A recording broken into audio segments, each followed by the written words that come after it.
나는 평양에서 가장 선망받는 직업을 가졌다. 외국어 대학을 수석으로 졸업하고 외무성 통역관이 된 29의 청년이었다. 김정은 동지를 직접 모시는 통역 임무를 수행했고 해외 대표단이 올 때마다 최전선에 섰다. 그러나 어느 날 외국인이 건넨 작은 메모 한 장이 내 인생의 모든 것을 뒤흔들었다. 그날 이후 나는 더 이상 예전의 나로 살 수 없었다. 나는 2010년에 평양외국어대학 영어과에 입학했다.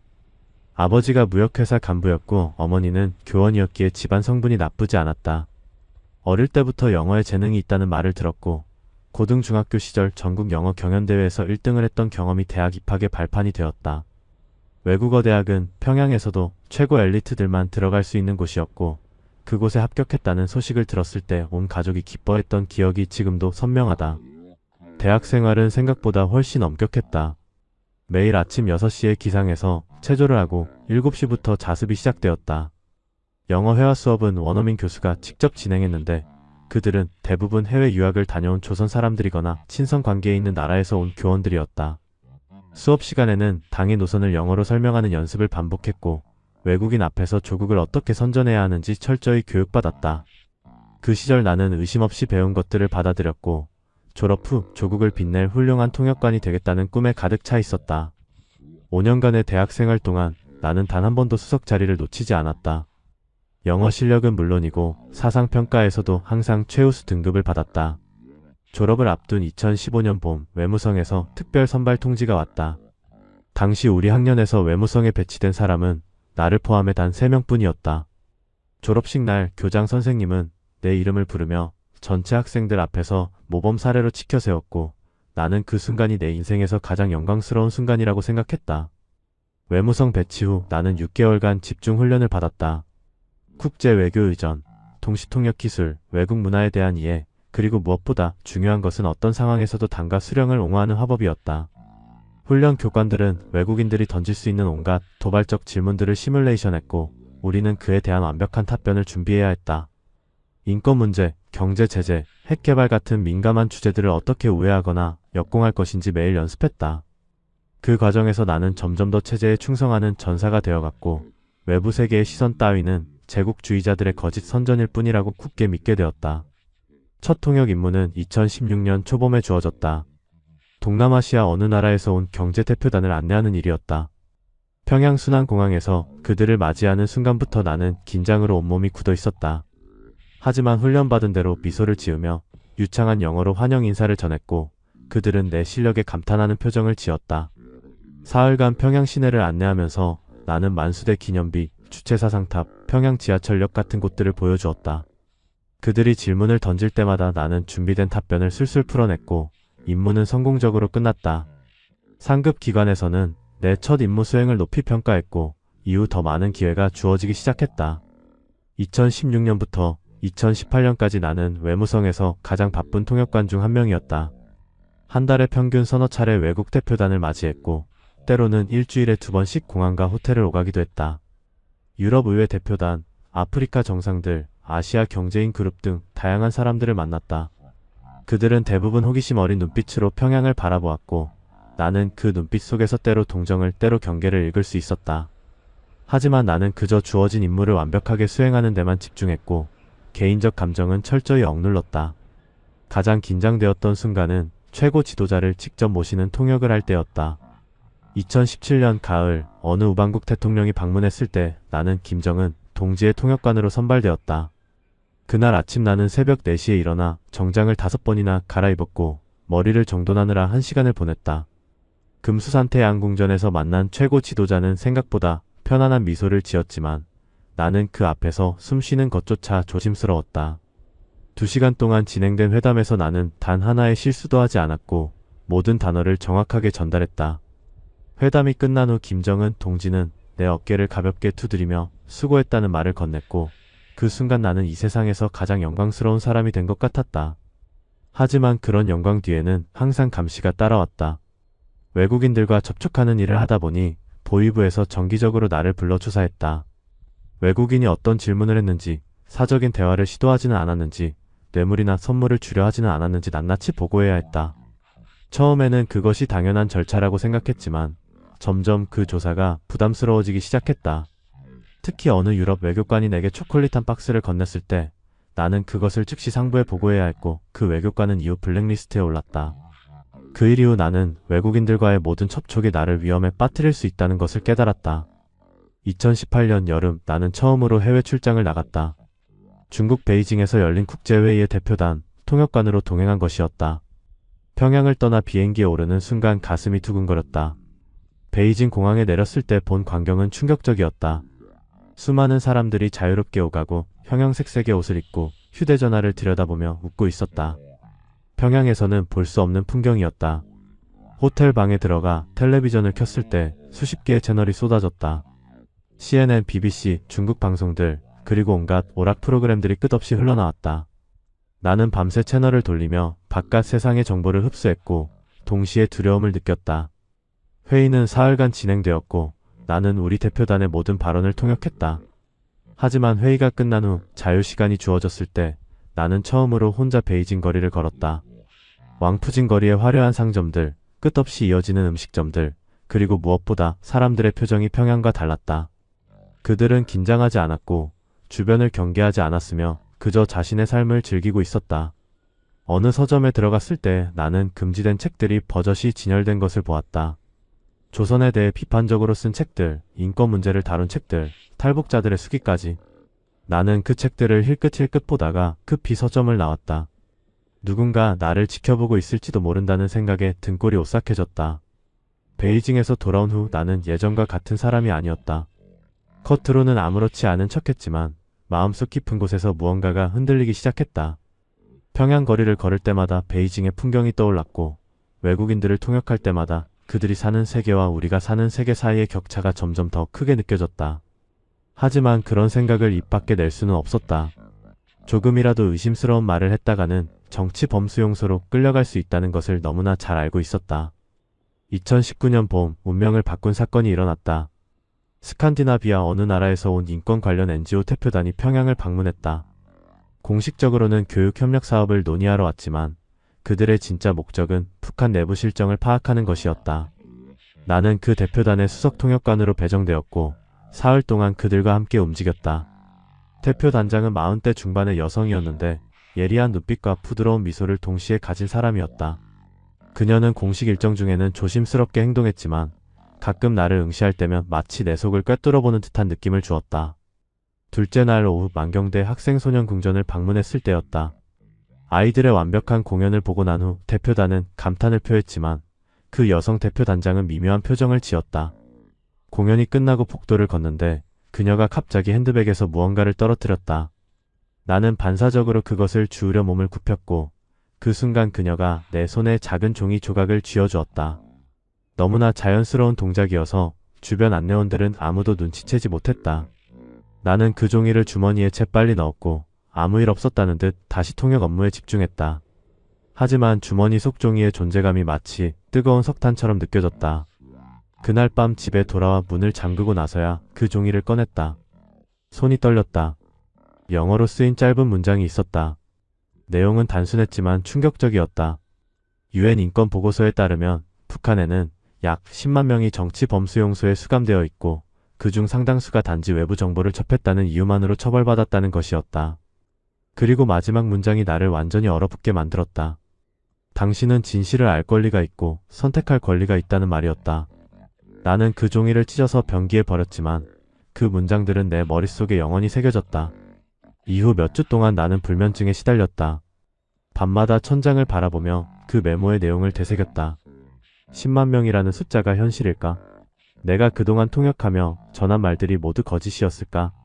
외국인들이 북한을 비판할 때 나는 항상 그들이 틀렸다고 제국주의 선전이라고 반박했는데 혹시 내가 틀린 것은 아닐까? 의심이 꼬리에 꼬리를 물었고 그 의심은 점점 확신으로 변해갔다. 나는 더 이상 내가 하는 일을 정당화할 수 없었고 매일 아침 출근할 때마다 위선자가 된 기분이었다. 그해 여름 어느 날 나는 용기를 내어 금지된 행동을 했다. 집에 몰래 숨겨둔 중국산 라디오로 외국 방송을 들은 것이었다. 그 라디오는 몇 년 전 중국 출장 때 암시장에서 몰래 구입한 것이었는데 그동안 한 번도 사용하지 못했다. 하지만 그날 밤 나는 떨리는 손으로 주파수를 맞췄고 자유아시아 방송의 한국어 서비스를 들었다. 탈북자들의 증언, 북한 내부 소식, 국제사회의 반응 등이 쏟아져 나왔다. 나는 이어폰을 끼고 새벽 3시까지 방송을 들었고 들을수록 내가 살아온 세계가 거대한 거짓말 위에 세워졌다는 확신이 들었다. 그날 밤 이후 나는 돌이킬 수 없는 선을 넘었다는 것을 알았다. 진실을 알게 된 후 가장 고통스러웠던 것은 그 진실을 혼자 감당해야 한다는 것이었다. 주변 사람들은 모두 체제에 충성하는 사람들이었고 부모님조차 내게 당과 수령에 대한 충성을 강조했다. 나는 완벽한 가면을 쓰고 살아야 했고 그 가면 뒤에서 조금씩 무너져 내렸다. 몸무게가 5kg 넘게 빠졌고 거울을 볼 때마다 초췌해진 내 얼굴이 낯설게 느껴졌다. 이대로는 오래 버틸 수 없다는 것을 알았지만 어떻게 해야 할지 방법을 찾을 수 없었다. 변화는 2019년 9월에 찾아왔다. 외무성 내부에서 젊은 통역관들끼리 친목 모임이 있었는데 그날 술자리에서 나와 비슷한 또래의 통역관 3명을 만났다. 최혁철은 32살로 러시아어 통역관이었고 박민주는 30살의 중국어 통역관이었으며 강유진은 28배 프랑스어 통역관이었다. 우리는 모두 해외 경험이 있었고 외국인들과 많은 시간을 보낸 사람들이었다. 술이 몇 잔 들어가자 대화가 조심스럽게 깊어지기 시작했다. 처음에는 외국 음식이 맛있었다는 가벼운 이야기였지만 점점 더 민감한 주제로 옮겨갔다. 최혁철이 먼저 입을 열었다. 모스크바에 갔을 때 본 슈퍼마켓의 풍경을 잊을 수 없다고 했다. 끝없이 이어지는 식료품 진열대, 사람들이 고민하며 물건을 고르는 모습, 그리고 아무도 배급을 걱정하지 않는 풍경이 충격적이었다고 털어놓았다. 박민주는 베이징에서 만난 탈북자 이야기를 했다. 우연히 조선족 식당에서 탈북자를 만났는데 그 사람이 한국에서 행복하게 살고 있다는 이야기를 들었다고 했다. 강유진은 파리에서 본 자유로운 삶에 대해 이야기했다. 사람들이 정부를 공개적으로 비판하고 시위를 하고 자신의 의견을 거리낌 없이 표현하는 모습이 꿈만 같았다고 했다. 나는 그들의 이야기를 들으며 내가 혼자가 아니라는 것을 깨달았다. 우리는 모두 같은 의심을 품고 있었고 같은 고통을 겪고 있었다. 술자리가 끝난 후 우리 4명은 최혁철의 집으로 자리를 옮겼다. 그의 부모님은 해외 출장 중이어서 집이 비어 있었다. 문을 닫고 창문에 커튼을 친 후 우리는 비로소 속마음을 터놓기 시작했다. 나는 스칸디나비아 여성이 건넨 메모 이야기를 했고 몰래 듣는 외국 라디오 방송에 대해서도 털어놓았다. 그들도 각자 비슷한 경험을 했다는 것을 알게 되었다. 그날 밤 우리는 새벽까지 이야기를 나눴다. 이대로 평생 거짓말 속에서 살 것인가, 아니면 진실을 찾아 떠날 것인가? 떠난다면 어떻게 떠날 것인가? 가족들은 어떻게 할 것인가? 수많은 질문들이 쏟아졌고 명확한 답은 없었다. 하지만 한 가지는 분명했다. 우리 4명 모두 더 이상 이곳에서 살 수 없다는 것이었다. 최혁철이 조심스럽게 제안했다. 탈북을 시도해보는 것이 어떻겠냐고. 그 말을 듣는 순간 방 안의 공기가 무거워졌다. 탈북은 곧 죽음을 각오해야 하는 일이었고 성공하더라도 가족들이 처벌받을 것이 뻔했다. 하지만 우리는 서로의 눈을 바라보며 고개를 끄덕였다. 이후 2달 동안 우리는 극도로 조심스럽게 준비를 시작했다. 한 달에 한두 번씩 만나 정보를 공유했고 각자 맡은 역할을 수행했다. 최혁철은 러시아 쪽 정보를, 박민주는 중국 쪽 루트를, 강유진은 동남아시아 경로를, 나는 브로커 접촉 방법을 조사했다. 모든 대화는 휴대전화 없이 직접 만나서만 했고 어떤 기록도 남기지 않았다. 우리는 마치 스파이처럼 움직였고 매 순간이 긴장의 연속이었다. 하지만 동시에 처음으로 내 인생을 내가 선택하고 있다는 느낌을 받았다. 그 느낌은 두려움 속에서도 묘한 해방감을 주었다. 탈북을 결심하는 것과 실제로 실행하는 것 사이에는 거대한 간극이 있었다. 우리에게는 두만강을 건널 방법도, 중국에서 숨을 곳도, 한국까지 갈 루트도 없었다. 외무성 통역관이라는 신분은 평양에서는 특권이었지만 탈북을 준비하는 데는 오히려 장애물이었다. 우리는 항상 감시받았고 해외 출장을 갈 때도 보이부 요원이 동행했다. 일반 주민들처럼 장마당에서 브로커 정보를 얻을 수도 없었다. 하지만 박민준이 돌파구를 찾았다. 박민준의 대학 동기 중 한 명이 무역회사에서 일하고 있었는데 그 친구가 중국과의 밀무역에 관여하고 있다는 소문을 들었다. 박민준은 몇 주에 걸쳐 그 친구와 자연스럽게 접촉했고 술자리를 여러 번 가진 끝에 신뢰를 쌓았다. 그리고 11월 어느 추운 저녁, 박민준은 그 친구에게 조심스럽게 탈북 브로커를 소개해달라고 부탁했다. 위험한 부탁이었다. 자칫하면 두 사람 모두 보위부에 신고될 수 있었다. 하지만 다행히 그 친구는 박민준의 진심을 알아챘고 일주일 후 연락처 하나를 건넸다. 첫 만남은 평양역 근처의 낡은 식당에서 이루어졌다. 나와 박민준이 함께 갔다. 브로커는 40대 중반의 남자였는데 얼굴에 주름이 깊게 패인 것이 고생을 많이 한 사람처럼 보였다. 그는 우리를 한참 동안 말없이 응시하더니 외무성 사람들이 왜 자기를 찾아왔냐고 물었다. 나는 최대한 솔직하게 우리의 상황을 설명했다. 우리가 체제의 환멸을 느꼈고 자유를 찾아 떠나고 싶다고 했다. 그는 코웃음을 쳤다. 외무성 엘리트들이 무슨 자유를 찾냐며 너희들은 이미 최고의 삶을 살고 있지 않냐고 비웃었다. 박민준이 조용히 말했다.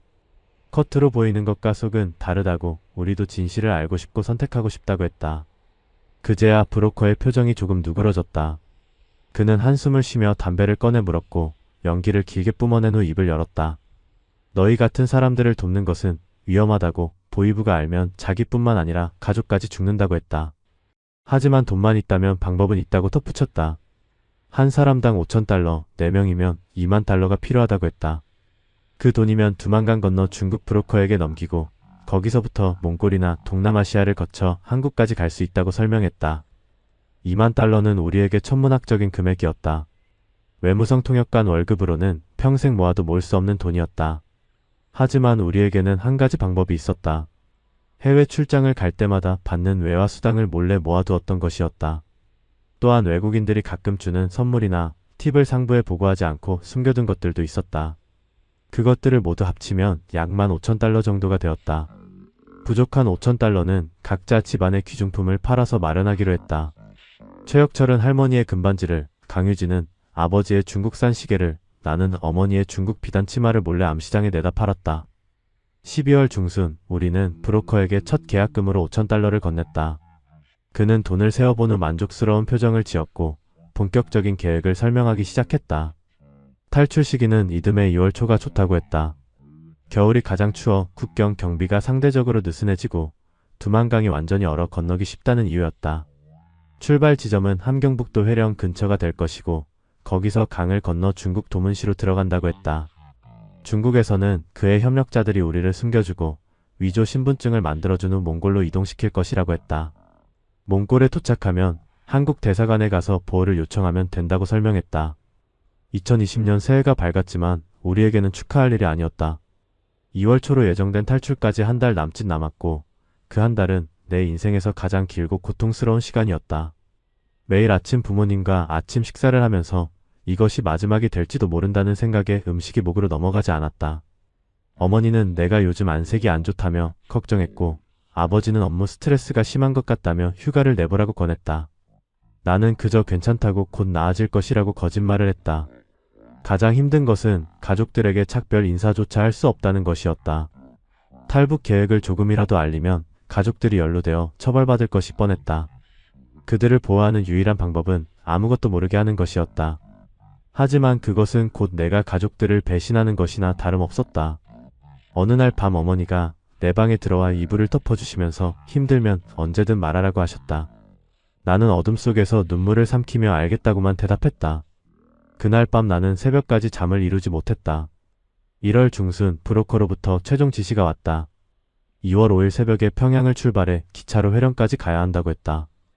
회령에 도착하면 그의 협력자가 우리를 만나 국경 근처 안가로 데려갈 것이고 거기서 이틀간 대기한 후 2월 7일 밤에 강을 건너게 된다고 했다. 나머지 돈만 5,000달러는 회령에서 만날 때 지불하라고 했다. 우리 4명은 마지막 모임을 가졌다. 최혁철의 집에 모여 각자가 준비한 것들을 점검했다. 작은 배낭 하나씩, 최소한의 옷까지, 피상약품, 그리고 몰래 모은 외화가 전부였다. 그날 밤 우리는 서로에게 약속했다. 어떤 일이 있어도 끝까지 함께 가자고, 누군가 잡히면 나머지는 반드시 살아남아 한국에 도착하자고, 그리고 언젠가 다시 만나자고 했다. 강유진이 조용히 말했다. 자기는 평생 부모님께 효도 한 번 제대로 못했는데 이렇게 떠나는 것이 너무 죄송스럽다고 했다. 박민주는 동생 생각이 자꾸 난다고 23인 여동생이 결혼할 때 오빠가 없어서 얼마나 서러워할지 생각하면 가슴이 찢어진다고 했다.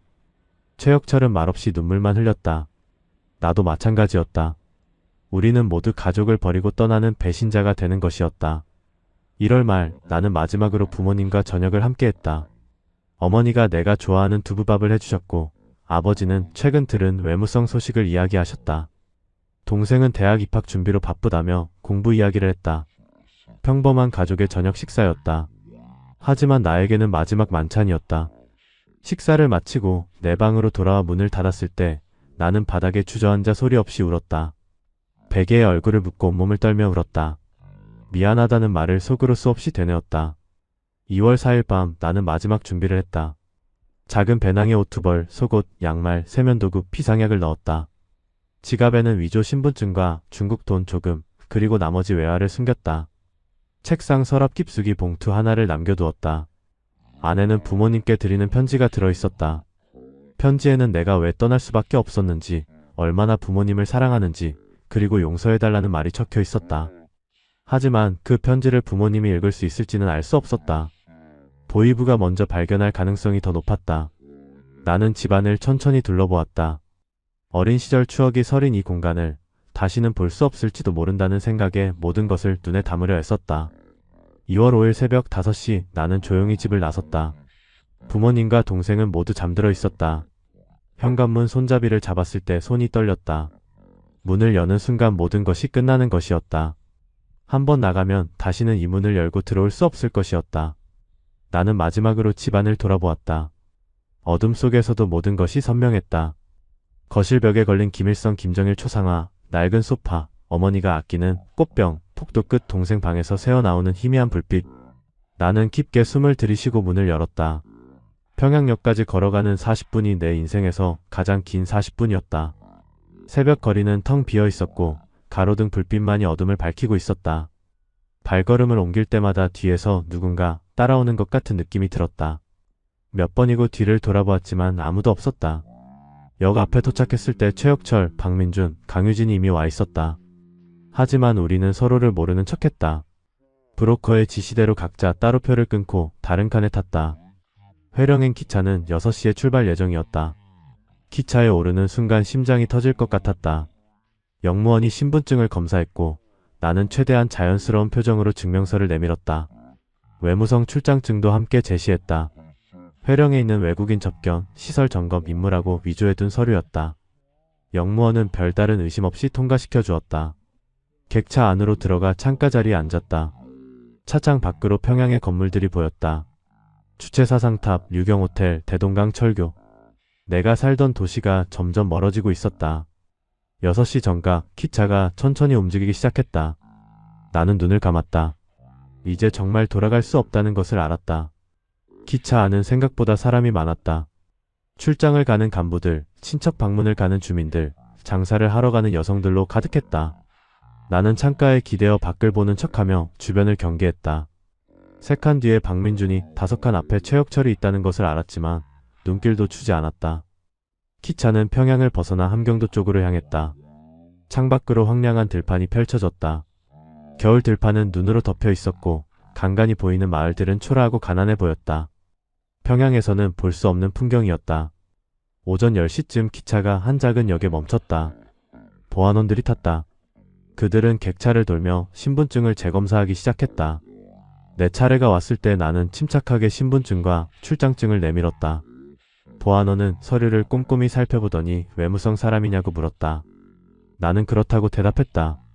그는 내 얼굴과 신분증 사진을 번갈아 보더니 돌려주었다. 하지만 3칸 뒤에서 소란이 일었다. 어떤 남자가 불법 장사 혐의로 끌려 내려가고 있었다. 그 광경을 보며 나는 온몸이 얼어붙는 것을 느꼈다. 저것이 우리의 운명이 될 수도 있었다. 기차는 오후 내내 달렸다. 해가 서쪽으로 기울기 시작했다. 오후 4시쯤 함경북도에 진입했다. 풍경이 점점 더 황량해졌다. 산들은 나무 한 그루 없이 벌거숭이였고 강들은 얼어붙어 있었다. 마을들은 더 가난해 보였고 사람들의 옷차림도 남루했다. 이것이 진짜 조선의 모습이었다. 평양의 화려함은 거대한 무대 장치에 불과했다.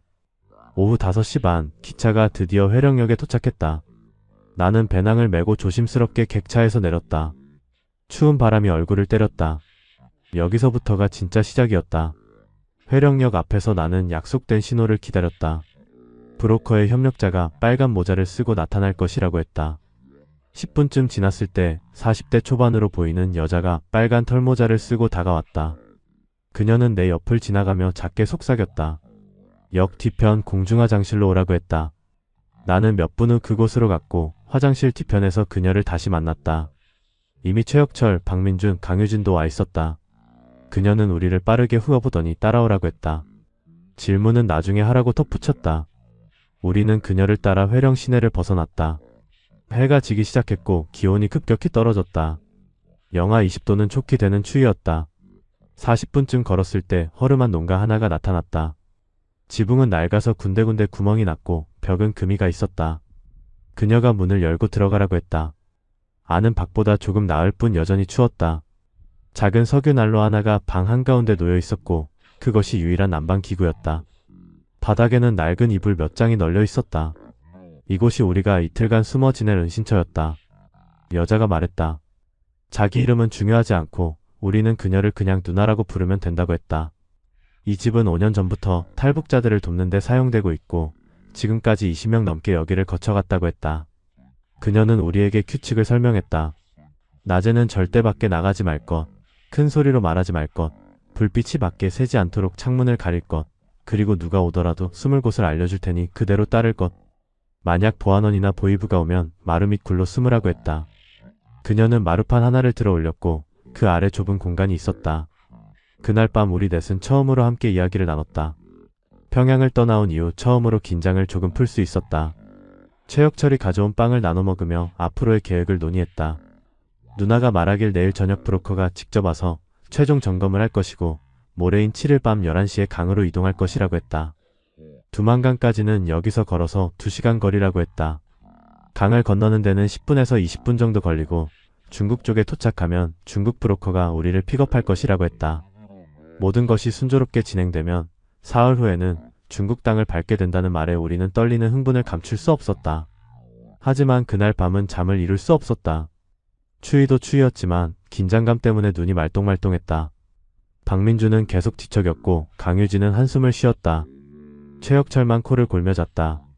나는 천장을 바라보며 지난 29년의 인생을 되돌아보았다.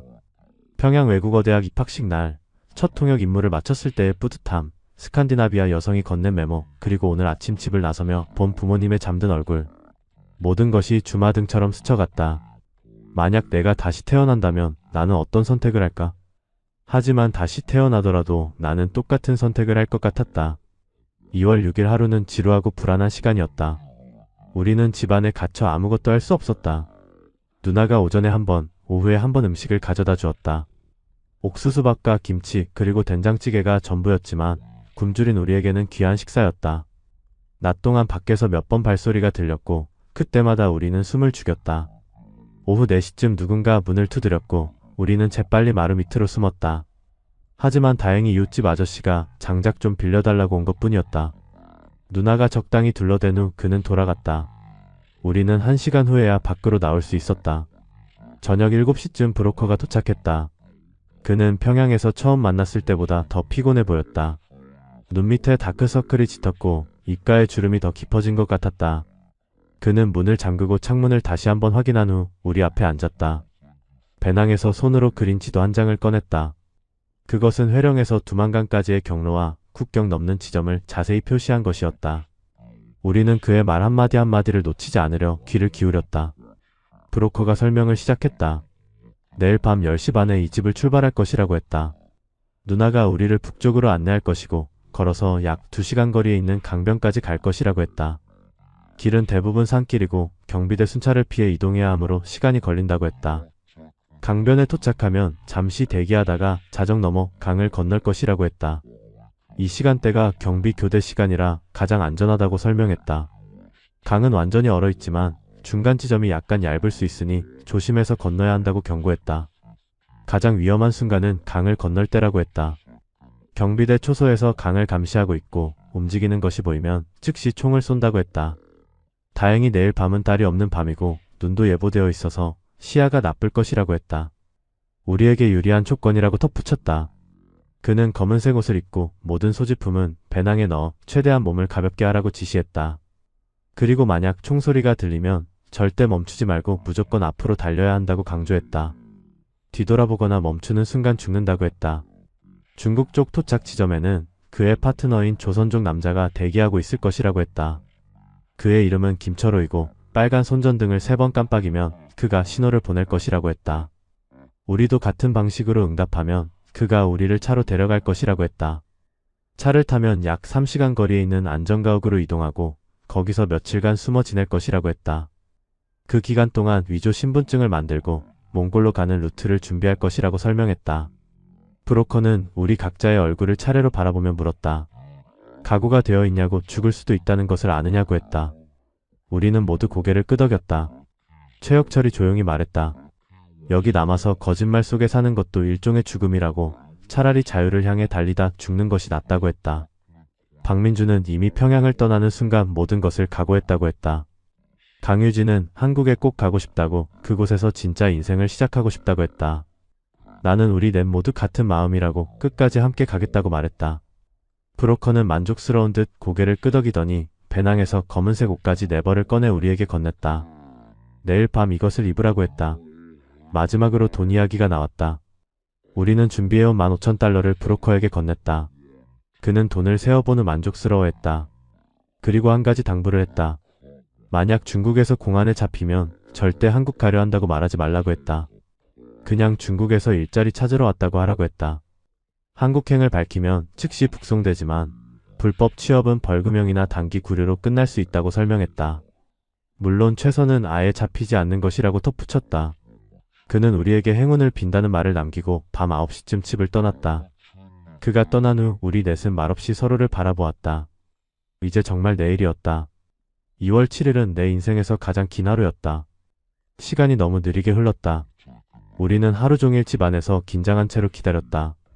아무도 식사를 제대로 하지 못했다. 누나가 가져온 밥을 몇 숟가락 떠먹다가 그만두기를 반복했다. 오후 내내 눈이 내리기 시작했다.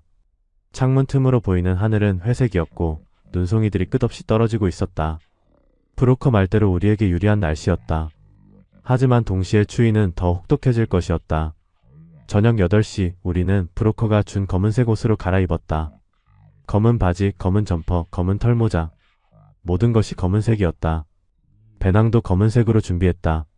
누나가 우리 각자에게 핫팩을 나눠주었다. 주머니에 넣고 다니면 조금이나마 도움이 될 것이라고 했다. 그리고 비닐봉지에 싼 주먹밥을 주었다. 강을 건너고 나면 먹으라고 했다. 우리는 감사하다는 말도 제대로 하지 못했다. 목이 메어 말이 나오지 않았다. 그녀는 우리 각자의 어깨를 두드려주며 꼭 성공하라고 말했다. 10시 반 정각 우리는 집을 나섰다. 누나가 앞장섰고 우리 넷이 일렬로 따랐다. 눈은 더 세차게 내리고 있었다. 시야가 20m도 안 되었다. 우리는 마을을 벗어나 산길로 접어들었다. 길이라고 하기도 어려운 좁은 오솔길이었다. 나무 사이로 걸으며 여러 번 넘어질 뻔했다. 눈이 쌓여 발밑이 미끄러웠고 어둠 속에서 앞이 잘 보이지 않았다. 하지만 누나는 익숙한 듯 빠르게 앞서 나갔고 우리는 뒤처지지 않으려 필사적으로 따라갔다. 추위가 뼛속까지 파고들었다. 1시간쯤 걸었을 때 누나가 갑자기 멈춰섰다.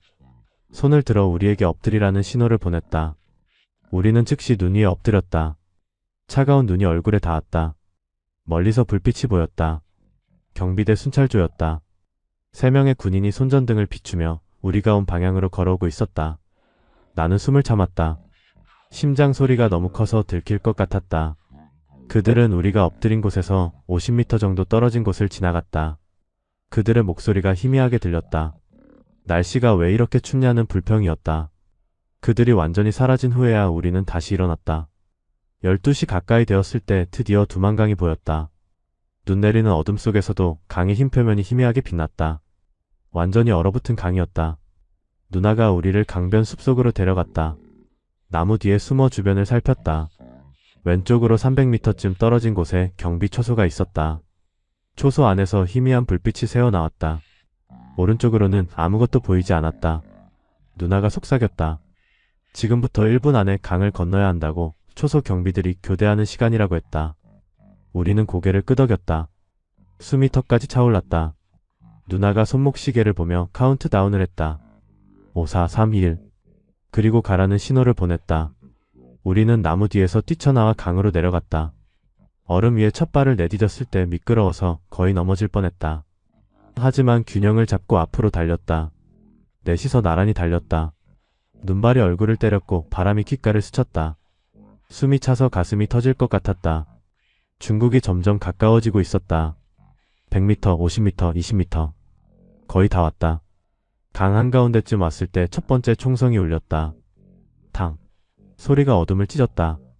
나는 본능적으로 몸을 낮췄지만 계속 달렸다. 브로커의 말이 떠올랐다. 멈추지 마라. 무조건 앞으로 달려라. 두 번째 총성, 세 번째 총성이 연달아 터졌다. 내 오른쪽에서 얼음이 깨지는 소리가 들렸다. 총알이 빗나간 것이었다. 초소에서 서치라이트가 켜졌고 하얀 핏줄기가 강 위를 훑기 시작했다. 우리는 지그재그로 달렸다. 일직선으로 달리면 쉽게 맞을 것이었다. 내 왼쪽에서 달리던 박민준이 비명을 질렀다. 그가 넘어졌다. 나는 반사적으로 멈춰 서서 뒤를 돌아보았다. 박민준이 얼음 위에 쓰러져 있었고 그의 왼쪽 다리에서 피가 흘러나오고 있었다. 총에 맞은 것이었다. 최혁철이 달려가 그를 일으켰다. 박민준은 이를 악물고 일어섰지만 절뚝거렸다. 강유진과 내가 양쪽에서 그를 부축했다. 총성은 계속되었다. 탕탕탕. 하지만 우리는 멈추지 않았다. 박민준의 무게가 무거웠지만 우리는 그를 끌다시피 하며 앞으로 나아갔다. 서치라이트가 우리를 찾아 강 위를 빠르게 움직였다. 빛이 우리를 스쳐 지나갔다가 다시 돌아왔다. 우리가 포착된 것이었다. 총성이 더 집중적으로 쏟아졌다. 내 귀 옆으로 총알이 스쳐 지나가는 소리가 들렸다. 휙휙. 죽음이 바로 코앞에 있었다. 하지만 중국 쪽 강변이 이제 10m도 안 남았다. 우리는 마지막 힘을 짜냈다. 박민준이 신음했지만 계속 다리를 움직였다.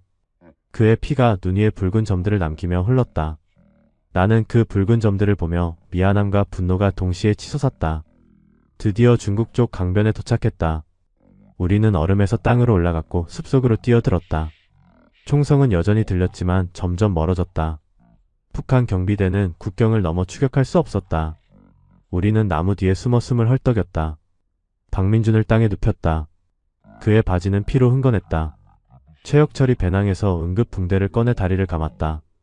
피는 조금씩 멈추는 것 같았지만 박민준의 얼굴은 창백했다. 그는 이를 악물고 괜찮다고 했다. 걸을 수 있다고 했다. 하지만 그의 목소리는 떨리고 있었다. 강 건너편에서 고함 소리가 들렸다. 경비대원들이 뭔가 외치고 있었다. 우리는 그 소리를 듣지 않으려 애썼다. 이제 우리는 중국 땅에 있었다. 법적으로는 불법 입국자였지만 최소한 북한법의 지배를 벗어난 것이었다. 나는 떨리는 손으로 배낭에서 손전등을 꺼냈다. 빨간색 필터를 씌우고 3번 깜빡였다. 잠시 후 숲 반대편에서 같은 신호가 왔다. 빨간 불빛이 3번 깜빡였다. 중국 브로커였다. 우리는 박민준을 부축하고 그 불빛을 향해 걸어갔다. 한 걸음 한 걸음이 자유를 향한 걸음이었다. 빨간 불빛이 있는 곳으로 200m쯤 걸어갔을 때 한 남자가 나타났다. 40대 후반으로 보이는 조선족 남자였다. 그가 작은 목소리로 김철호라고 자신을 소개했다. 부상자가 있다는 것을 보고 재빨리 판단을 내렸다. 차가 300m 앞에 있으니 빨리 가자고 했다. 우리는 그를 따라 숲길을 걸었다. 박민준은 계속 절뚝거렸지만 이를 악물고 견뎠다. 10분 후 작은 도로가 나타났고 거기 낡은 밴이 한 대 서 있었다. 김철호가 뒷문을 열었다. 우리는 박민준을 먼저 태우고 그 뒤를 따라 탔다. 차 안은 따뜻했다. 히터가 켜져 있었다. 그 따뜻함이 피부에 닿는 순간 나는 비로소 살아있다는 것을 실감했다. 차는 어둠 속을 달렸다. 김철호는 불을 끄고 운전했다. 헤드라이트를 켜면 공안에게 발각될 위험이 있다고 했다. 이 지역은 탈북자 단속이 심한 곳이라고 설명했다. 우리는 차 안에서 말없이 앉아 있었다. 박민준은 뒷좌석에 누워 신음했다. 피는 어느 정도 멈췄지만 통증은 여전했다. 강유진이 계속 그의 이마를 닦아주었다. 땀이 비 오듯 흘렀다. 최혁철과 나는 창밖을 바라보았다. 중국의 첫 풍경은 어둠뿐이었다. 하지만 그 어둠마저 북한의 어둠과는 달랐다. 이곳의 어둠에는 자유가 있었다. 3시간을 달린 끝에 우리는 어느 작은 마을에 도착했다. 김철호가 차를 낡은 창고 앞에 세웠다. 그는 주변을 살핀 후 우리를 안으로 데려갔다. 창고 안쪽에 숨겨진 문이 있었고 그 문 너머로 작은 방이 있었다. 창문도 없고 환기도 안 되는 비좁은 공간이었다. 하지만 침대 2개와 담요 그리고 물과 음식이 준비되어 있었다. 김철호가 말했다. 여기서 최소 사흘은 숨어 지내야 한다고. 그동안 위조 신분증을 만들고 다음 루트를 준비할 것이라고 했다. 부상자는 의사를 불러 치료받게 해주겠다고 약속했다. 새벽 4시쯤 조선족 의사가 왔다. 60대 할아버지였는데 탈북자들을 자주 돕는다고 했다. 박민준의 다리를 검사한 후 다행히 뼈는 다치지 않았고 근육만 관통했다고 말했다. 총알은 이미 빠져나갔고 감염만 막으면 회복할 수 있다고 했다. 그는 상처를 소독하고 새 붕대를 감았으며 항생제와 진통제를 남겨두고 갔다. 비용은 $300라고 했다. 우리는 남은 돈에서 꺼내 지불했다. 의사가 떠난 후 우리는 모두 침대에 쓰러졌다. 이틀 동안 제대로 자지 못했던 피로가 한꺼번에 몰려왔다. 나는 12시간을 잤다. 깨어났을 때는 오후 4시였다. 다른 사람들도 모두 자고 있었다. 박민준만 깨어 있었는데 천장을 바라보고 있었다. 내가 괜찮냐고 물었더니 그는 고개를 끄덕였다. 아프지만 살아있다고 그것만으로도 감사하다고 했다. 우리는 조용히 이야기를 나눴다. 정말로 해냈다는 것이 믿기지 않았다. 이틀 전까지만 해도 평양에 있었고 어제까지만 해도 북한 땅에 있었는데 지금은 중국에 있었다. 물리적 거리는 불과 몇 킬로미터였지만 그 거리가 만드는 차이는 천지 차이였다. 저녁에 김철호가 음식을 가져왔다. 중국 음식이었다. 볶음밥과 만두 그리고 따뜻한 국물. 우리는 사흘 만에 제대로 된 식사를 했다. 음식이 이렇게 맛있는지 처음 알았다. 김철호는 우리와 함께 앉아 앞으로의 계획을 설명했다. 사흘 후면 위조 신분증이 완성되고 그때 우리를 내몽골 쪽으로 이동시킬 것이라고 했다. 거기서 몽골 국경까지는 차로 이틀이 걸린다고 했다. 국경을 넘으면 몽골 경찰에 자수하고 한국 대사관으로 가면 된다고 설명했다. 순조롭게 진행되면 한 달 안에 한국에 도착할 수 있다고 했다. 하지만 김철호는 경고도 잊지 않았다. 중국 공안이 이 지역을 수시로 단속하고 있고 신고를 받으면 즉시 달려온다고 했다. 만약 공안에 잡히면 우리는 북송될 것이고 북한에 돌아가면 정치범수용 소행이라고 했다. 절대로 밖에 나가지 말고 큰 소리로 말하지 말며 불빛도 최소화하라고 당부했다. 우리는 그의 말을 명심했다. 자유에 가까워졌지만 아직 안전하지 않았다. 중국 땅은 우리에게 피난처이면서 동시에 감옥이었다. 언제든 다시 붙잡혀 북한으로 끌려갈 수 있었다. 우리는 숨죽이며 다음 단계를 기다렸다. 2월 10일 새벽 모든 것이 한순간에 무너졌다. 새벽 2시쯤이었다. 우리는 모두 잠들어 있었다. 갑자기 밖에서 차 소리와 고함 소리가 들렸다. 중국어였다. 공안이었다. 김철호가 방문을 팍 차고 들어와 우리를 깨웠다. 빨리 숨으라고 소리쳤다. 우리는 잠에서 깨어 정신없이 움직였다. 박민준은 다리가 아파 빨리 움직일 수 없었다. 최혁철과 강유진이 그를 부축했다. 김철호가 방 한구석 벽을 밀었다. 벽이 열리며 좁은 지하 공간이 나타났다. 우리는 그 안으로 기어 들어갔다. 지하 공간은 폭이 1m도 안 되고 높이가 60cm 정도밖에 안 되었다. 4명이 들어가려니 숨쉬기도 어려웠다. 김철호가 벽을 다시 닫았다. 완전한 어둠이 찾아왔다. 위에서 발소리가 들렸다. 많은 사람들이 들어와 집을 수색하고 있었다. 가구가 넘어지는 소리, 물건들이 바닥에 떨어지는 소리, 그리고 공안들의 고함 소리가 들렸다. 그들은 탈북자가 여기 숨어 있다는 제보를 받았다고 말했다. 김철호가 부인했다. 자기는 그냥 창고를 관리하는 사람일 뿐이라고 항변했다. 우리는 지하에서 숨조차 제대로 쉬지 못했다. 조금만 소리를 내도 들킬 것 같았다. 박민준이 다리 통증 때문에 신음하려 할 때마다 강유진이 그의 입을 막았다. 최혁철은 내 손을 꽉 잡고 있었다. 그의 손은 땀으로 젖어 있었다. 나도 마찬가지였다. 온몸이 식은 땀으로 흠뻑 젖었다. 공안들의 수색은 끝나지 않았다. 그들은 벽을 두드리고 바닥을 확인하고 천장을 살폈다. 한 공안이 우리가 숨은 벽 바로 위를 걸어갔다. 그의 무거운 발소리가 머리 위로 전해졌다. 우리는 심장이 멈춘 것처럼 얼어붙었다. 수색은 1시간 넘게 계속되었다. 지하 공간은 점점 숨이 막혔다. 산소가 부족한 것 같았다. 머리가 어지러웠고 식은 땀이 계속 흘렀다. 박민준이 의식을 잃을 것 같다고 작게 속삭였다. 하지만 우리는 그를 깨워야 했다.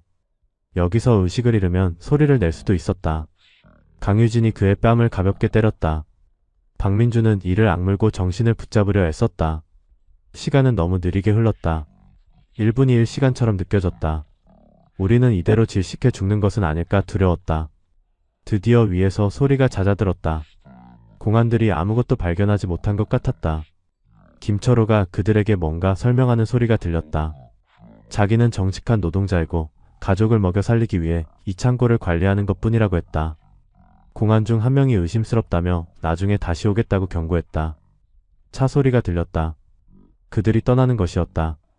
하지만 김철호는 우리를 바로 꺼내주지 않았다. 1시간을 더 기다렸다. 완전히 안전해질 때까지 기다린 것이었다. 새벽 4시가 넘어서야 김철호가 벽을 열었다. 신선한 공기가 들어왔다. 우리는 기어나와 바닥에 쓰러졌다. 숨을 크게 들이마셨다. 살아있다는 것이 기적 같았다. 김철호가 말했다. 계획을 앞당겨야 한다고. 공안이 다시 올 수도 있으니 오늘 밤에 이곳을 떠나야 한다고 했다. 위조 신분증은 아직 완성되지 않았지만 그냥 가야 한다고 했다. 우리는 고개를 끄덕였다. 더 이상 여기 있을 수 없었다. 위험이 너무 컸다. 우리는 그날 하루 종일 불안 속에서 출발 시간을 기다렸다. 매 순간이 공포였다. 2월 12일 밤 10시 우리는 다시 김철호의 차에 올랐다. 이번에는 장거리 여행이었다. 네몬골 후른베이얼까지 약 2000km를 가야 했다. 이틀 낮과 밤을 쉬지 않고 달려야 하는 거리였다. 김철호 혼자서는 운전이 불가능했기에 그의 동료 한 명이 더 탔다. 장일인이라는 이름의 30대 조선족 남자였다. 그도 탈북자들을 돕는 일을 한다고 했다. 우리는 차 뒷좌석과 화물칸에 몸을 숨겼다. 검문에 걸리면 짐 속에 숨어야 한다고 했다. 차는 밤새 달렸다. 처음에는 도로가 좁고 울퉁불퉁했다. 지방 도로를 따라 북쪽으로 향했다. 새벽쯤 고속도로에 진입했다. 차 속에서 우리는 거의 말을 하지 않았다. 각자 창밖을 보거나 눈을 감고 있었다. 박민주는 진통제를 먹고 잠들었다. 그의 다리는 조금씩 나아지고 있었지만 여전히 걷기 힘들어했다. 나는 창밖으로 흘러가는 중국의 풍경을 보았다. 도시들, 마을들, 공장들이 지나갔다. 북한과는 완전히 다른 세상이었다. 간판들이 화려했고 차들이 많았으며 사람들이 자유롭게 걸어다녔다. 2월 13일 오전 10시쯤 첫 번째 검문소가 나타났다. 김철호가 우리에게 화물칸으로 숨으라고 했다. 우리는 재빨리 뒤로 이동해 짐들 사이에 몸을 웅크렸다. 담요로 몸을 덮었다. 차가 멈췄다. 공안이 창문을 두드리는 소리가 들렸다. 김철호가 신분증을 내밀며 화물 운송 중이라고 설명했다. 공안이 뒤를 확인하려 한다는 소리가 들렸다. 내 심장이 다시 미친 듯이 뛰기 시작했다. 뒷문이 열렸다. 공안이 손전등으로 안을 비췄다. 우리는 숨도 쉬지 않았다. 몇 초가 몇 시간처럼 느껴졌다. 그러나 공안은 대충 보고는 문을 닫았다. 차가 다시 출발했다. 오후 내내 차는 계속 달렸다. 경치가 점점 바뀌었다. 산과 논밭이 사라지고 평원이 나타났다. 네몬골에 가까워지고 있었다. 해가 지면서 하늘이 붉게 물들었다. 광활한 평원 위로 지는 해는 장관이었다. 북한에서는 본 적 없는 풍경이었다. 하지만 그 아름다움을 즐길 여유는 없었다. 우리는 여전히 도주 중이었고 언제 잡힐지 모르는 상황이었다. 밤이 되자 김철호와 장일인이 교대로 운전했다. 한 명이 운전하는 동안 다른 한 명은 잤다. 우리도 차 안에서 잠을 청했지만 불편한 자세 때문에 제대로 자지 못했다. 2월 14일 새벽 두 번째 검문이 있었다. 이번에는 더 철저했다.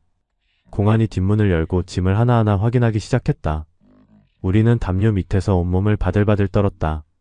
공안의 손이 내가 숨은 담요를 잡았다. 그는 담요를 들어 올리려 했다. 나는 눈을 꽉 감았다. 이제 끝이라고 생각했다. 하지만 그 순간 다른 공안이 그를 불렀다. 다른 차에 문제가 있다고 했다. 그는 담요를 놓고 차에서 내렸다. 우리는 기적적으로 다시 한번 살아났다. 10분 후 차가 출발했다. 김철호가 조용히 말했다. 1시간만 더 가면 후른베이얼에 도착한다고 했다. 오전 10시쯤 우리는 후른베이얼 외곽의 한 농가에 도착했다. 김철호의 또 다른 협력자가 운영하는 곳이었다. 이곳이 중국에서의 마지막 은신처가 될 것이라고 했다. 여기서 사흘 정도 쉬고 그 후 몽골 국경으로 향할 것이라고 했다. 국경까지는 차로 5시간 거리였다. 우리는 차에서 내려 몸을 풀었다. 이틀 동안 좁은 차 안에 갇혀 있었던 몸이 온통 뻐근했다. 하지만 우리는 자유에 한 걸음 더 가까워졌다. 몽골만 넘으면 한국이었다. 그 생각에 힘이 났다. 후른베이얼에서의 사흘은 긴장과 기대가 뒤섞인 시간이었다. 우리는 마지막 준비를 했다. 몽골 국경을 넘는 것은 두만강을 건너는 것만큼이나 위험했다. 중국과 몽골 사이에는 철조망이 쳐져 있었고 양국 경비대가 순찰했다. 하지만 국경선이 너무 길어서 감시가 허술한 구간이 있다고 김철호가 설명했다. 그런 지점 중 하나로 우리를 데려갈 것이라고 했다. 국경을 넘으면 곧바로 몽골 경찰을 찾아 자수하라고 당부했다. 몽골은 탈북자들을 한국으로 보내주는 정책을 가지고 있다고 했다. 2월 17일 오후 5시 우리는 마지막 여정을 시작했다. 김철호와 장일인이 우리를 차에 태웠다. 이번에는 숨을 필요가 없었다. 이 지역은 인구가 거의 없는 곳이었다. 차는 포장도로를 벗어나 피포장 초원길로 접어들었다. 끝없이 펼쳐진 초원이 보였다. 하늘은 맑았고 해가 서쪽으로 기울고 있었다. 5시간을 달린 끝에 차는 어느 언덕 아래에 멈췄다. 김철호가 말했다. 저 언덕 넘어가 몽골이라고. 언덕을 넘어 3km만 걸으면 철조망이 나온다고 했다. 철조망 아래를 기어서 넘으면 몽골 땅이라고 설명했다. 우리는 차에서 내렸다. 김철호와 장일인이 우리 각자와 악수했다. 그들은 우리에게 행운을 빌어주었다. 김철호가 마지막으로 당부했다. 철조망을 넘은 후 북쪽으로 걸으면 작은 도로가 나오고 그 도로를 따라가면 몽골 마을이 있을 것이라고 했다. 거기서 경찰을 만나면 한국에 가고 싶다고 말하라고 했다. 우리는 감사하다고 목숨을 구해줘서 고맙다고 말했다. 그들은 아무 말 없이 고개를 끄덕이고 차에 올랐다. 차는 왔던 길로 돌아갔다. 우리는 넷만 남았다. 해가 지고 있었다. 우리는 언덕을 오르기 시작했다. 박민주는 여전히 다리가 불편했지만 많이 나아진 상태였다. 우리는 천천히 걸었다. 언덕 꼭대기에 올랐을 때 저 멀리 철조망이 보였다. 약 3km 떨어진 곳이었다. 해는 지평선에 걸쳐 있었고 하늘은 주황색과 보라색으로 물들어 있었다. 우리는 그 풍경을 잠시 바라보았다. 아름다웠다. 자유가 저기 있었다. 우리는 다시 걷기 시작했다. 초원을 가로질러 철조망을 향해 나아갔다. 1시간 후 철조망에 도착했다. 높이는 2m 정도였고 가시철사가 여러 겹으로 쳐져 있었다. 하지만 아래쪽이 약간 들떠 있었다. 그 틈으로 기어갈 수 있을 것 같았다. 최혁철이 먼저 시도했다. 그는 배낭을 벗고 땅에 엎드려 철조망 아래로 몸을 밀어 넣었다. 가시에 옷이 찢어지고 손에 상처가 났지만 그는 계속 기어갔다. 2분쯤 걸려 반대편으로 나왔다. 그가 손을 흔들었다. 성공이었다. 강유진이 2번째로 갔다. 그녀도 무사히 건넜다. 3번째는 박민준이었다. 다리가 불편해서 시간이 더 걸렸지만 우리가 철조망을 들어 올려주며 도왔다. 마지막은 나였다. 나는 땅에 엎드려 철조망 아래로 기어 들어갔다. 가시가 등을 긁었다. 따가웠지만 멈출 수 없었다. 계속 앞으로 나아갔다. 몇 초 후 나는 반대편 땅에 도착했다. 일어나서 주변을 돌아보았다. 여기가 몽골이었다. 중국 쪽과 똑같이 보이는 초원이었지만 이곳은 우리를 북송하지 않는 땅이었다. 이곳은 자유로 가는 마지막 관문이었다. 우리 넷은 서로를 껴안았다. 눈물이 흘렀다. 평양을 떠난 지 12일 만이었다. 두만강을 건너고 중국을 가로질러 마침내 몽골에 도착했다. 우리는 해냈다. 이제 한국만 남았다. 철조망을 넘은 후 우리는 북쪽으로 걸었다. 밤이 깊어졌고 기온이 급격히 떨어졌다. 몽골 초원의 밤은 중국보다 더 추웠다. 영하 25도는 되는 것 같았다. 우리는 서로 몸을 기대며 걸었다. 별들이 하늘 가득 빛났다. 북한에서 본 별보다 훨씬 많았다. 아니면 같은 별인데 내 마음이 달라서 더 많아 보이는 것일 수도 있었다. 2시간쯤 걸었을 때 저 멀리 불빛이 보였다. 김철호가 말한 도로였다. 우리는 힘을 내어 그쪽으로 향했다. 도로에 도착했을 때는 새벽 1시가 넘어 있었다. 도로를 따라 동쪽으로 걸었다. 1시간 정도 지났을 때 작은 마을이 나타났다. 몇 채 안 되는 집들과 작은 건물 하나가 전부였다. 그중 한 건물에 불이 켜져 있었다. 가까이 가보니 경찰서였다. 우리는 서로를 바라보았다. 드디어 이 순간이 왔다. 최혁철이 문을 두드렸다. 한참 후 문이 열렸다. 몽골 경찰관 한 명이 졸린 눈으로 우리를 바라보았다. 우리는 서투른 영어로 말했다. 우리는 북한에서 왔고 한국으로 가고 싶다고 했다. 경찰관은 놀란 표정을 지었다. 그는 안으로 들어오라고 손짓했다. 경찰서 안은 따뜻했다. 난로가 타오르고 있었다. 우리는 그 앞에 앉았다. 몇 달 만에 처음으로 안전하다는 느낌을 받았다. 경찰관은 다른 동료를 깨웠다. 2명의 경찰관이 우리에게 차와 빵을 가져다 주었다. 그들은 친절했다.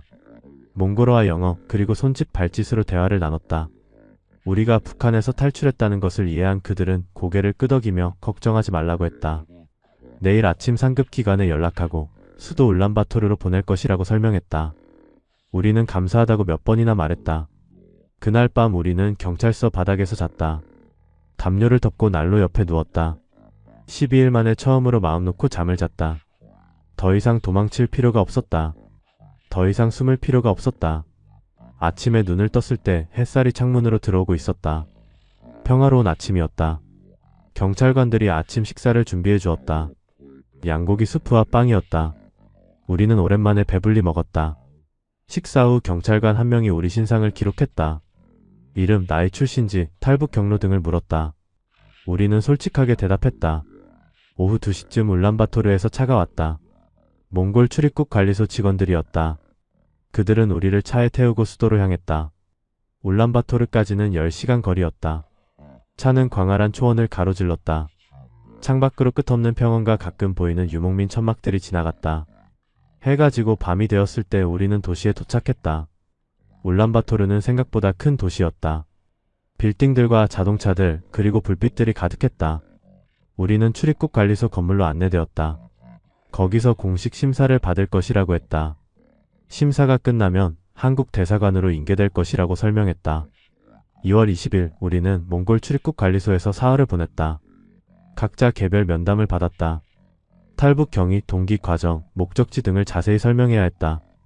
그들은 우리가 정말 북한 사람인지 정치적 망명 자격이 있는지 확인하려 했다. 나는 내 이야기를 처음부터 끝까지 말했다. 평양 외국어대학 입학부터 외무성 통역관 생활, 스칸디나비아 여성의 메모, 동료들과의 만남, 그리고 탈북 과정까지 모든 것을 털어놓았다. 면담관은 내 이야기를 주에 깊게 들었고 몇 가지 추가 질문을 했다. 마지막에 그는 우리가 진짜 탈북자라는 것을 확인했다고 말했다. 한국 대사관에 연락하겠다고 약속했다. 2월 22일 오전 한국 대사관 직원들이 우리를 만나러 왔다. 그들은 정장을 입은 외교관 2명과 영사 직원 1명이었다. 우리를 보자마자 그들은 따뜻한 미소를 지었다. 그 미소를 보는 순간 나는 울음이 터져나왔다. 억눌러왔던 감정들이 한꺼번에 쏟아졌다. 박민준도 강유진도 최혁철도 모두 울었다. 외교관 한 분이 우리에게 다가와 어깨를 두드려 주었다. 고생 많았다고, 이제 안전하다고, 곧 한국에 갈 수 있다고 말했다. 그 말을 듣는 순간 모든 것이 현실로 느껴졌다. 우리는 정말로 해낸 것이었다. 대사관 직원들은 우리를 한국 대사관으로 데려갔다. 대사관 건물에 들어서는 순간 나는 이상한 감정을 느꼈다. 여기가 법적으로는 한국 땅이었다. 북한을 떠난 지 15일 만에 나는 한국 땅을 밟은 것이었다. 물리적으로는 여전히 몽골에 있었지만 외교적으로는 한국에 도착한 것이었다. 대사관 직원들은 우리를 편안한 방으로 안내했다. 침대와 화장실 그리고 깨끗한 옷가지가 준비되어 있었다. 우리는 각자 샤워를 했다. 15일 만에 처음으로 제대로 된 샤워였다. 따뜻한 물이 몸에 닿는 순간 긴장이 풀렸다. 그날 오후 우리는 대사관 직원들과 긴 면담을 가졌다. 그들은 우리의 신원을 확인하고 탈북 경위를 기록했다.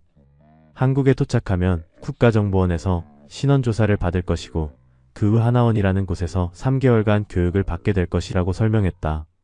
하나원 교육이 끝나면 우리는 자유롭게 한국 사회에서 살 수 있다고 했다. 정부에서 주거 지원과 생활비를 제공하고 취업 교육도 받을 수 있다고 했다. 모든 것이 꿈 같았다. 우리가 상상했던 자유가 바로 저기 있었다. 다음 날부터 우리는 대사관에서 지내며 한국행 준비를 했다. 여권을 만들고 비행기표를 예약하고 필요한 서류들을 준비했다. 박민주는 대사관 의무관에게 다리 치료를 받았다. 상처는 거의 다 나았지만 흉터가 남을 것이라고 했다. 박민주는 그 흉터가 자유의 증표라고 말하며 웃었다. 우리는 대사관에서 지내는 동안 한국 뉴스를 보고 한국 음식을 먹고 한국 사람들과 이야기를 나눴다. 모든 것이 신기했다. 특히 인터넷이 놀라웠다. 검열 없이 무엇이든 검색할 수 있다는 것이 믿기지 않았다. 2월 28일 대사관 직원이 우리에게 한국에 대해 가르쳐 주었다. 한국의 정치제도, 경제 시스템, 사회 문화 등을 설명했다. 민주주의가 무엇인지, 시장 경제가 어떻게 작동하는지, 표현의 자유가 무엇인지 배웠다. 북한에서 배운 것과는 완전히 달랐다. 북한에서는 자본주의가 악이고 사회주의가 선이라고 배웠지만 한국 직원은 각 체제의 장단점을 객관적으로 설명해 주었다. 그리고 중요한 것은 우리가 이제 선택할 수 있다는 것이라고 강조했다. 어떤 직업을 가질지, 어디서 살지, 무엇을 믿을지 모든 것을 우리가 결정할 수 있다고 했다.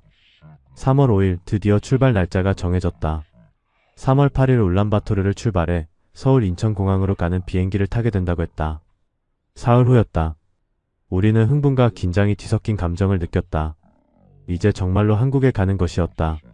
그날 밤 우리 넷은 대사관 식당에서 마지막 저녁을 함께했다.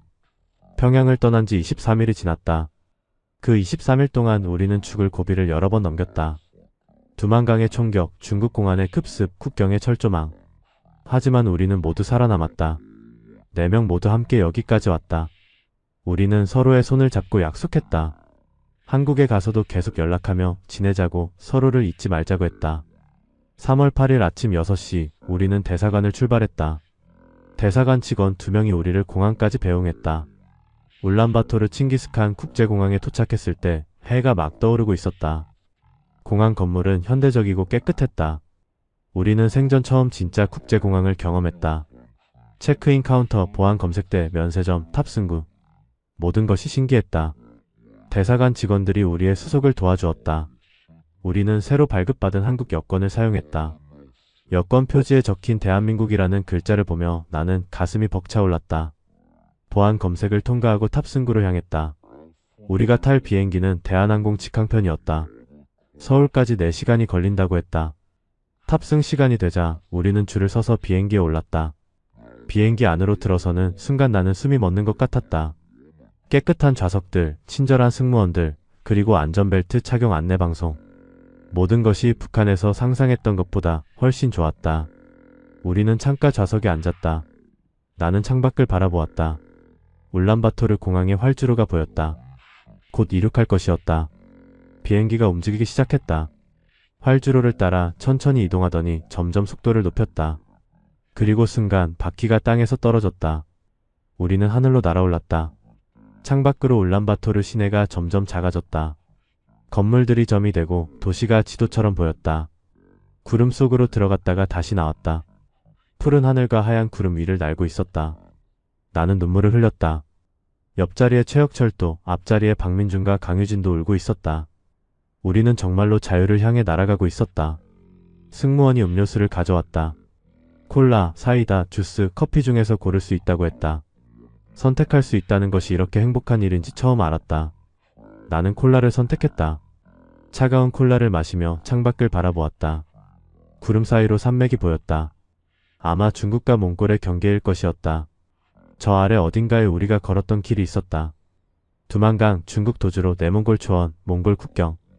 모든 것이 이제 과거가 되었다. 우리는 더 이상 도망자가 아니었다. 우리는 자유인이었다. 비행 중간에 기내식이 나왔다. 비빔밥이었다. 한국 음식이었다. 나는 젓가락을 들고 비빔밥을 비볐다. 고추장의 매운 냄새가 코를 찔렀다. 한 숟가락 떠서 입에 넣었다. 맛있었다. 이것이 한국의 맛이었다. 앞으로 내가 매일 먹게 될 음식이었다. 나는 천천히 음식을 음미했다. 박민준이 말했다. 진짜 한국에 가는 것이 실감난다고, 이제 새 인생이 시작되는 것 같다고 했다. 강유진은 한국에 도착하면 가장 먼저 뭘 하고 싶냐고 물었다.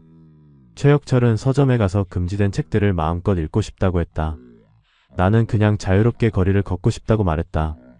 비행기는 한반도에 접근하고 있었다. 기장의 안내 방송이 나왔다. 곧 인천공항에 착륙할 예정이고 현지 시각은 오후 1시라고 했다. 나는 창밖을 내다보았다. 구름 아래로 바다가 보이기 시작했다. 그리고 해안선이 나타났다. 한반도였다. 저기가 한국이었다. 비행기가 고도를 낮추었다. 도시들이 보였다. 빌딩들, 도로들, 다리들. 북한과는 완전히 다른 풍경이었다. 활기차고 현대적이고 자유로워 보였다. 비행기가 더 낮게 내려왔다. 인천공항의 활주로가 보였다. 우리는 착륙 준비를 했다. 안전벨트를 다시 확인하고 등받이를 세웠다. 그리고 순간 바퀴가 땅에 닿았다. 우리는 한국에 도착했다. 비행기에서 내려 공항 터미널로 들어섰을 때 나는 압도당했다. 인천공항은 상상했던 것보다 훨씬 컸고 화려했다. 천장이 높고 유리창으로 햇빛이 쏟아져 들어왔다. 사람들이 가득했다. 서양인, 동양인, 아프리카인 모든 인종의 사람들이 자유롭게 오갔다. 전광판에는 세계 각국으로 가는 비행기 정보가 표시되어 있었다. 파리, 뉴욕, 도쿄, 방콕. 북한에서는 꿈도 꿀 수 없는 도시들이었다. 우리는 멍하니 주변을 둘러보며 걸었다. 국가정보원 직원들이 우리를 기다리고 있었다. 직원들은 우리를 별도의 공간으로 안내했다. 거기서 간단한 신원 확인을 거친 후 차를 타고 서울로 향했다.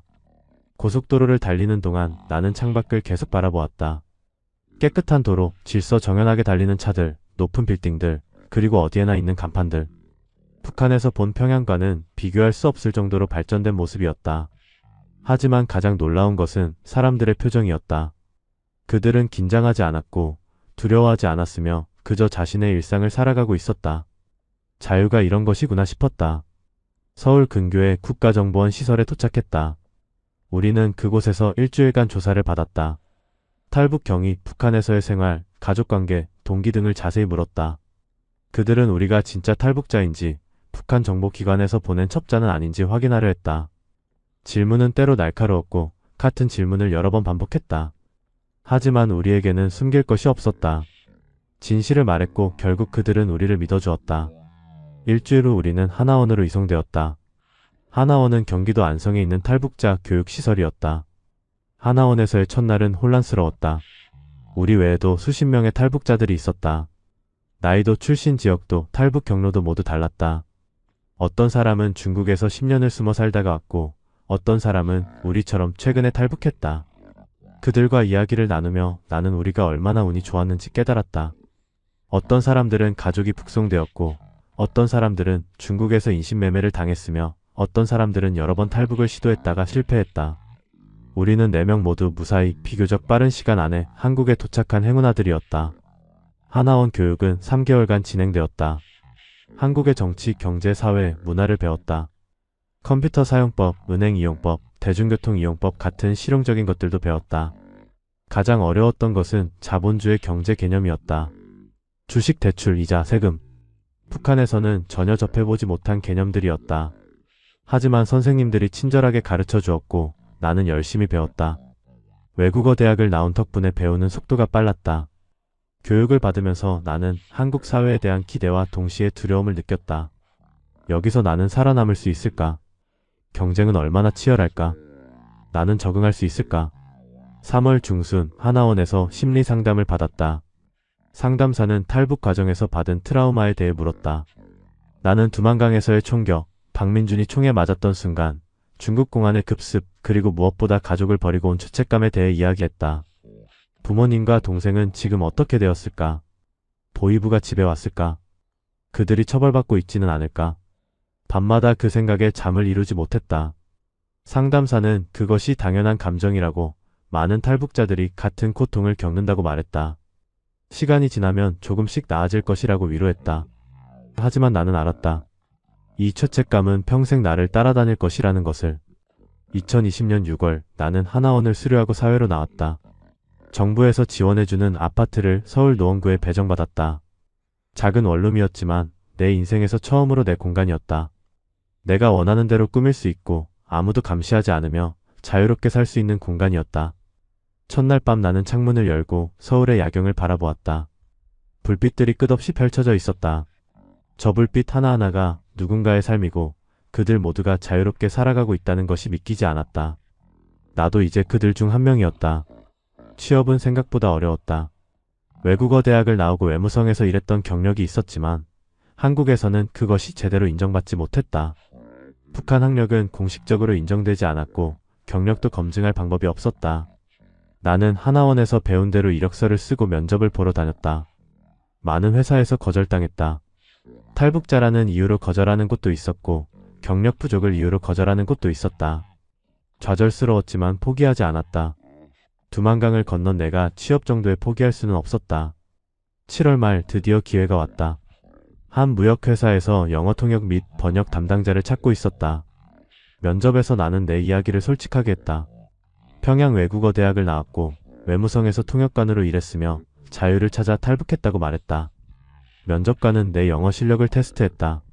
나는 유창하게 대답했고 즉석에서 영어 문서를 한국어로 통역했다. 면접관은 만족스러워했고 일주일 후 합격 통보를 받았다. 내 한국에서의 첫 직장이었다. 월급은 250만 원이었다. 북한에서는 상상도 할 수 없는 금액이었다. 회사 생활은 새로운 배움의 연속이었다. 동료들은 대부분 친절했지만 가끔 북한에 대한 편견을 가진 사람들도 있었다. 어떤 사람은 북한이 정말 그렇게 심하냐고 물었고 어떤 사람은 가족들이 걱정되지 않냐고 물었다. 나는 최대한 침착하게 대답했다. 북한의 현실을 설명했고 가족에 대한 그리움도 솔직히 털어놓았다. 시간이 지나면서 동료들은 나를 이해하기 시작했고 나도 그들을 이해하게 되었다. 우리는 같은 민족이지만 70년 넘게 다른 체제에서 살아온 사람들이었다. 서로를 이해하려면 시간이 필요했다. 최혁철, 박민준, 강유진과는 정기적으로 만났다. 한 달에 한 번씩 모여 식사를 하고 근황을 나눴다. 최혁철은 대학에 진학해 국제관계학을 공부하고 있었다. 박민준은 물류회사에 취직했고 다리의 흉터는 이제 큰 문제가 되지 않았다. 강유진은 NGO에서 일하며 북한 인권운동에 참여하고 있었다. 우리는 각자의 길을 걷고 있었지만 함께했던 그 23일을 절대 잊지 않았다. 우리는 생사를 함께한 동지였고 평생 서로를 지지할 것이었다. 지금은 2025년이다. 탈북한 지 5년이 지났다. 나는 여전히 같은 회사에서 일하고 있고 작년에는 과장으로 승진했다. 주말에는 서점에 가서 책을 읽고 친구들과 영화를 보러 가며 가끔 혼자 여행도 떠난다. 평범한 일상이다. 하지만 이 평범함이 내게는 기적이다. 자유롭게 생각하고 자유롭게 말하고 자유롭게 선택할 수 있다는 것. 이것이 내가 목숨을 걸고 찾았던 것이다. 부모님과 동생 생각은 여전히 나를 괴롭힌다. 그들을 만날 수 있을까? 언젠가 통일이 되면 그들을 다시 볼 수 있을까? 모르겠다. 하지만 나는 여기서 최선을 다해 살 것이다. 그것이 내가 할 수 있는 유일한 일이고 내 선택에 대한 책임이다. 나는 자유인으로 살아가고 있다. 그날 외국인이 건넨 작은 메모 한 장이 내 인생을 완전히 바꿨다.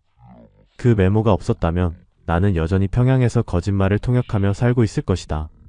진실을 알게 된 순간부터 나는 더 이상 예전의 나로 돌아갈 수 없었다. 자유를 선택한다는 것은 모든 것을 잃는다는 것을 의미했다. 가족, 지위, 안전 모든 것을 버려야 했다.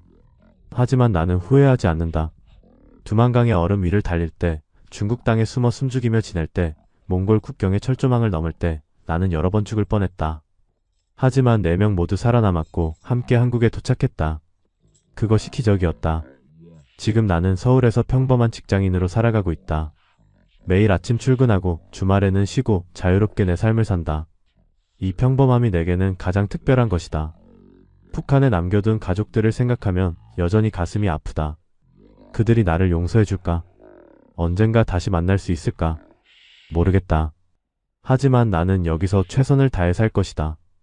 그것이 내 선택에 대한 책임이고 자유의 대가다. 만약 지금 탈북을 고민하는 누군가가 이 이야기를 듣는다면 말해주고 싶다. 자유는 공짜가 아니지만 그 가치는 충분하다고. 진실을 아는 것이 고통스럽지만 거짓 속에 사는 것보다는 낫다고. 나는 지금도 가끔 평양의 거리를 꿈꾼다. 대동강 철교, 주체사상탑, 외무성 건물. 그곳이 내가 자란 곳이고 내 기억 속 고향이다. 하지만 나는 더 이상 그곳으로 돌아갈 수 없다. 나는 새로운 삶을 선택했고 그 선택을 지켜나갈 것이다. 자유인으로 살아가는 것, 그것이 내가 두만강을 건너온 이유다.